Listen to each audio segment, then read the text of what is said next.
Hello all, this is Niladri Mohapatra once again. Welcome to our channel. This video is I am targeting to make a clear understanding on what are the different artifacts we have in Scrum, and we already have covered a video on different ceremonies or events that we have. We'll talk about the artifacts over here. Let's try to understand what are the different artifacts we have.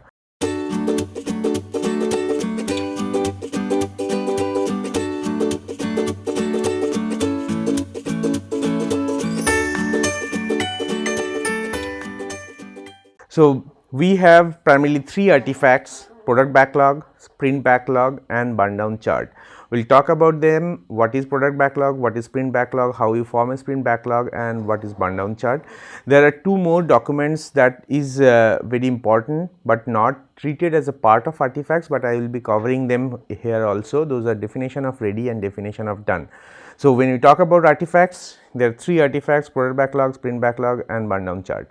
Definition of ready and definition of done are two definitions. Those are not treated as a part of artifacts, but we'll discuss within this video as well. Now try to understand what is product backlog. So your product owner has a visions of the product. So product owner is primarily a part of your business side, who know what exactly needs to be developed and understand the value of each and every functionality is to be developed, and he or she creates all those expected functionality as requirement in form of user stories and make a list of all those user stories at one place in a right order of executions. You have one more video in this channel where you can understand what is user stories and detail of user stories. The list is called product backlog, and arranging those user stories in right order is your prioritization. So how you prioritize, there is another video to understand how you prioritize. These visions are forms of different small requirements, goes directly into a stack that is called your product backlog, and within that product backlog you may have different kind of user stories or different natures of requirements. So one is user story, that's the functional requirement.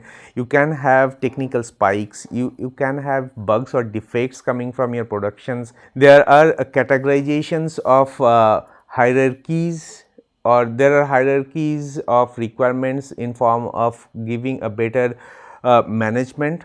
So you can have features, you can have epics and etc., and all of them goes into your product backlog in form of user stories. So you can see those are showing as user stories or bugs or technical spikes, all goes there. The item inside product backlog are usually user stories. However, product backlog can also have these all items, and this is also called as product backlog items. This is a very high level understanding of a product backlog. If you want to understand each and every portions of these user stories, you can watch the user stories video to understand what exactly they are inside a user story, how you can write user story, what are the different components of a user stories. If you want to look into how these items are getting rearranged within the stacks, you can look into the prioritizations, how we are doing a different way of prioritizations. So the product owner, PO, is actually primary persons who is accountable for the product backlog items. Now who creates those items? Your business analyst or subject matter expert, or even can the development team can create user stories, but the refining of the user stories or having the accountability, acceptance criteria updations, that is with product owner only. So product owner is the primary person you can actually take on a very high level if you are beginning on Scrum, who is actually owning the product backlog item. Now product backlog, when we talk about the product backlog, each item inside product backlog is also called product backlog item, and to summarize we can say product backlog is a list of prioritized work item. There is one acronym very popular, that's called DEEP. It was actually given to the industry by someone named Roman Pichers, and in the book for Agile Product Management with Scrum, Creating Products That Customers Love, there it was mentioned, and I am actually adding it here so that you can actually understand when we talked about product backlog, a good product backlog, a healthy product backlog needs to have these qualities. So details appropriately, estimated, emergent and prioritize. So detail appropriately, that means the product backlog item needs to have enough details in appropriate way to understand what exactly the ask is and expected functionality in details with all validations and logic. A healthy backlog should have estimated at least not the entire backlog, but for few future sprint or few future iterations. The product backlog item is not just only the requirement, it should also provide enough data to plan for releases and milestones. It is very important to have estimated backlog to plan effectively. Emergent, your product backlog is not a static content or static document or static list of requirement. Creation of backlog item is not one time activity, it's a dynamic content.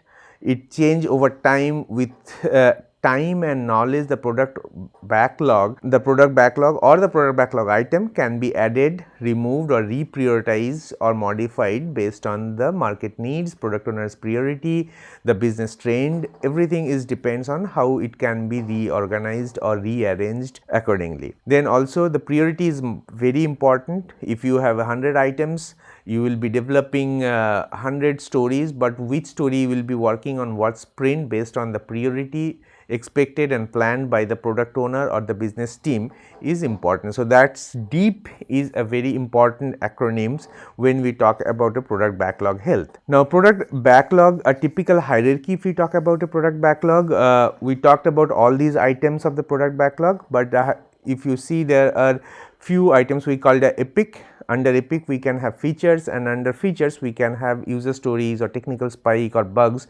Those are the team level activities. There can be some program level activity, there can be some portfolio level activities. So, if you organized your product backlog item primarily to give a better visibility, one epic can be having a very big functionalities and you can see progress, how the epic is progressing, how it looks like. So, in your product backlog there can be multiple epics. Within one epic there can be multiple features. Within one features there can be multiple team level items, for an example user stories or technical spikes or bugs. Now, we will talk about a sprint backlog. So, sprint backlog is a subset of a product backlog item selected for a specific sprint or iterations. At the beginning of the sprint, the Scrum team selects and sets up PBIs. PBI again the product backlog item which meets the definition of ready and in top priority, keeping in mind the capacity of the Scrum team. The sprint backlog lasts for the duration of the sprint.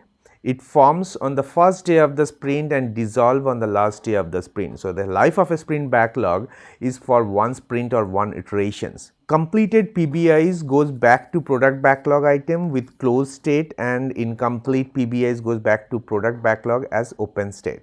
So, whatever you are actually completed, your product backlog will be goes, if it is not completed, it will go back to your product backlog once again. It is not actually going back to product backlog item. Whatever you have in product backlog items, that will be remain there. There will be few stories that you have committed for a sprint that will be marked as a sprint backlog. If it is completed or incompleted, it will mark the status in your product backlog. Now, let us try to understand the formation of sprint backlog. We will discuss that in the next slide, how we are forming a sprint backlog and dissolving it at the sprint beginning and end for 2 sprint. All these product backlog items or the sprint backlog items goes through a workflows. So, each ALM tool, if you are using, they provide some workflows that all the stories goes through. If you are not using any ALM tool, you can form some workflows and work within that workflows. So, for an example, a sprint backlog items flows from new to committed, then development in progress or test in progress, then review and done. This is how the user stories goes.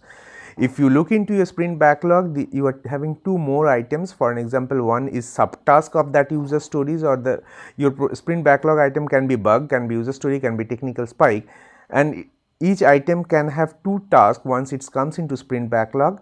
Those are subtasks, that is the execution level items. For an example, development, for an example, testing, test case creation, those are all subtasks. Sometimes if you are testing, you got some defects, you can create a sprint defects. So, those all goes into the sprint backlog and again complete within the sprint backlog. So, typically if I talk about the workflow for this subtask or the sprint defects over here, it can go into new, in progress and done, and then it will be completed. Those are the 2 different example of workflows. You can have a different workflows based on your particular need, the ALM tools you are using, and you can flow your product backlog items within sprint backlog following that workflow. Now, let us try to understand how exactly the sprint backlog is formed. So, let us assume this left hand side we have a list of all the product backlog items. At the very beginning of the first sprint, we do a sprint planning based on our capacity. We select some of those user stories and make a sprint backlog. Then we do a sprint execution, development, testing, your test case creation, analysis, design, acceptance. Once this is done, at the end of the sprint, we do a sprint closure and see how many of them is actually accepted and completed and accepted by your product owner.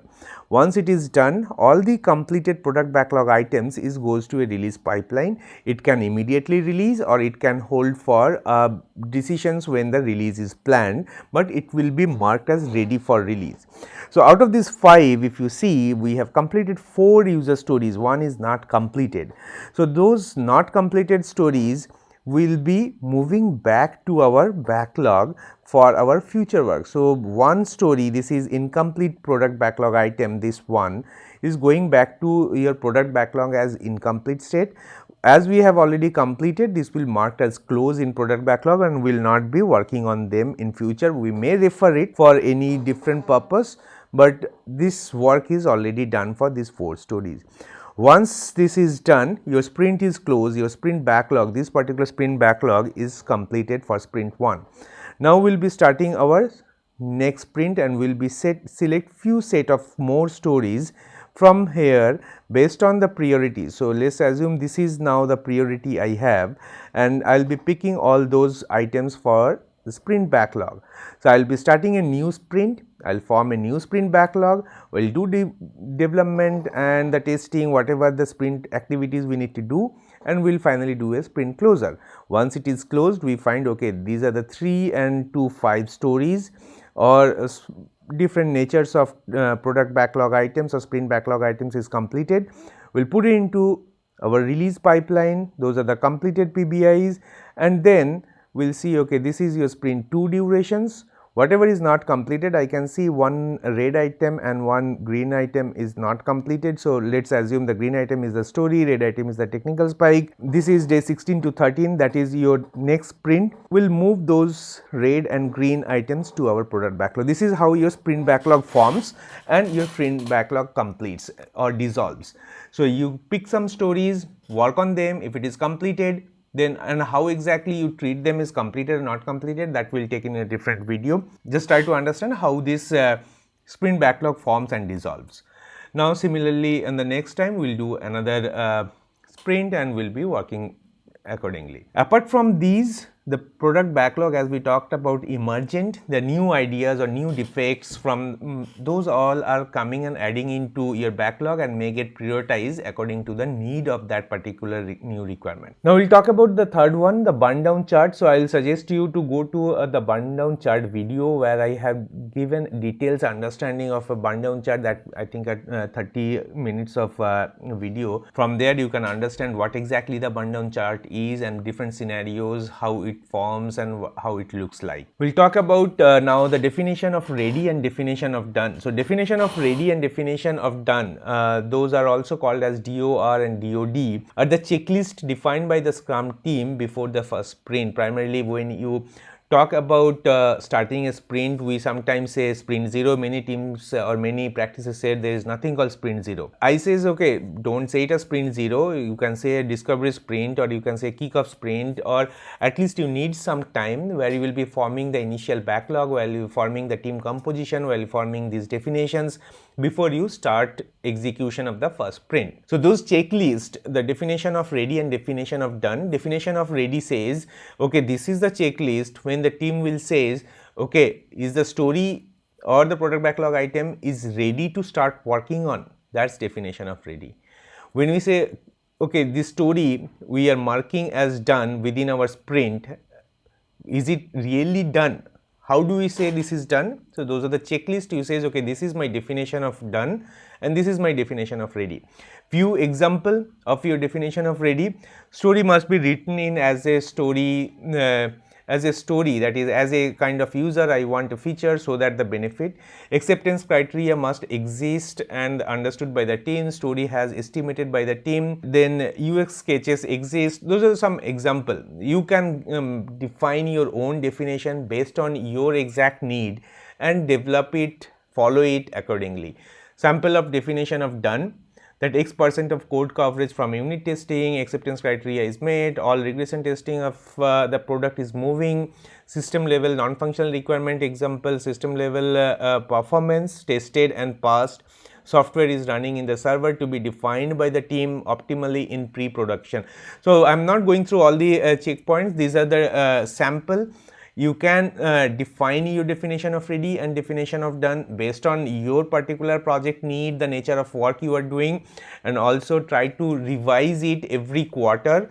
Don't change it very frequently, stay with there at 3 months, 4 months, and then you can revise whether there is a need. So, you don't need to change it until you think okay, there is absolutely need of change based on the nature or the problems we are facing. So, if you look into your workflow, your stories goes from new, this is one of the sample workflow where you have new, committed, in progress, review and done. So, before commitment you will check whether it is meeting the definition of ready, and this is a sprint cycle. So, in your workflow anything comes in your backlog in new form, once you commit it goes to the committed state, and once it is done it's move out from the sprint at the sprint closure. Whether it is done or not done, that whether it's meeting the definition of done or not from here, and before beginning the definition of ready comes here. That's all I think we had to cover on understanding this particular tutorial to understand what is sprint artifacts or iterations artifacts or Scrum artifacts, along with definition of ready and definition of done. Okay, that will be all for now. We'll connect you once again on our next video. Till that time, thanks all, thanks for connecting. Have a wonderful day. Bye bye.